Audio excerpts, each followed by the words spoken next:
சிவா இன்னைக்கு வந்துட்டு நம்ம ஒரு கதையை தான் பார்க்க போகிறோம். ஒரு ஊரில் வந்துட்டு சுபு அப்படின்னு சொல்லிட்டு ஒருத்தர் இருந்தாங்க. அவருடைய வீட்டில் ரொம்ப கஷ்டமாக, அதனால் அவர் என்ன பண்ணுறாரு, ஒரு சிவனடியாரை பார்த்து என்ன வழி இருக்கா அப்படின்னு சொல்லிட்டு கேட்கறதுக்கு போகிறாரு. அவர் சொல்கிறாரு, நீங்கள் தினமே சாப்பிட்றதுக்கு முன்னாடி சிவாய நம அப்படின்னு சொல்லிட்டு சாப்பிடுங்க அப்படின்னு சொல்கிறாங்க. அவங்க என்ன சொல்கிறாங்க, அது ரொம்ப கஷ்டம் ரொம்ப கஷ்டம், வேற ஏதோ சிம்பிளா அப்படின்றாங்க. அவங்க திருப்பணும், சரி விபூதியான வச்சுட்டு சாப்பிடுங்க அப்படின்றாங்க. இது ரொம்ப கஷ்டம், வேற ஏதாவது சொல்லுங்க சிம்பிளா அப்படின்னு சொல்கிறாங்க. சரி தினமும் திருநீரை வச்சவங்களை பார்த்துட்டான்னு சாப்பிடுங்க அப்படின்னு சொல்கிறாரு.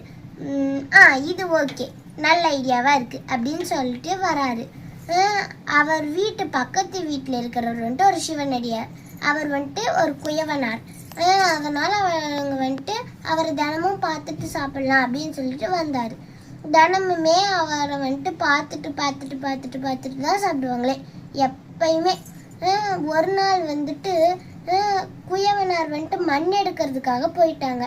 இவங்களும் கொலை பசி செம பசிக்குது, சரி போய் அவரை சீக்கிரமாக பார்த்துட்டு சாப்பிட உக்காரோம் அப்படின்னு சொல்லிட்டு போகிறாரு.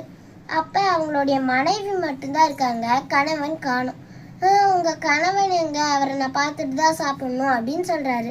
அவர் வந்துட்டு மண் எடுக்கிறதுக்காக போயிருக்காரு, நீங்கள் அங்கே போய் பார்த்துக்கோங்க அப்படின்னு சொல்கிறாரு.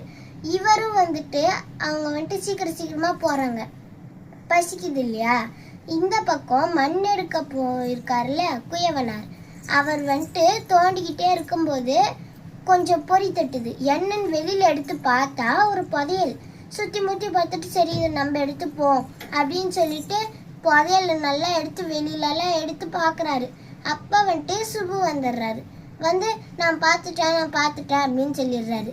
அவர் பார்த்தது அவருடைய முகத்தை மட்டும்தான், கீழே இருந்த புதையல் இல்லை. ஆனால் இவர் வந்துட்டு வேற மாதிரி புரிஞ்சுக்கிட்டாரு. புதையலையும் பார்த்துட்டாங்க போல, யாருன்னா போய் சொல்லிட்டா என்ன பண்ணுறது, நம்ம பாதி அவங்களுக்கு கொடுத்துடலாம் அப்படின்னு சொல்லிட்டு அவங்க வீட்டுக்கே போய் அந்த ஷேர் கொடுத்துட்டு வந்துடுறாரு. அப்போதான் அவர் நினைக்கிறாரு, நம்ம பார்க்கவே இல்லையே, இவர் எதுக்கு தானாக வந்து கொடுக்குறாரு. அப்போ விபூதி வச்சவங்களை பார்த்ததுக்கே இவ்வளோ மகிமைனா சிவாய நம்மளே விபூதி அடிச்சிருக்கலாம் அப்படின்ற போது எவ்வளோ மகிமை அப்படின்னு சொல்லிட்டு தினமுமே அவர் தவறாமல் சிவாய அப்படின்னு சொல்லிட்டோம், விபூதியை பூசிட்டும் விபூதி பூசணவங்க பார்த்துட்டும் சாப்பிட்றாங்களாம். இந்த கதையிலேருந்து நம்மளுக்கு என்ன தெரிஞ்சிச்சு அப்படின்னா, சிவபெருமான் என்ன எப்பயுமே ஒரு அடியாரை பிடிக்கணும், அதாவது ஒரு குழந்தைய வந்துட்டு வைக்கணும் அப்படின்னா சின்னது கொடுத்து பெருசு வாங்கிப்பாரு. கடல்ல மீன் இருக்கும், சிவபெருமான் மீனவன் மாதிரி நம்ம எல்லாரையுமே பிடிக்கிறாங்க. ஆனால் நம்ம தான் சிக்க மாட்டேங்கிறோமே, அதனால தான் சின்னதாக ஒரு இறைய வச்சு நம்ம பெரிய பெரிய விஷயத்தெல்லாம் சாதிக்கிறாரு.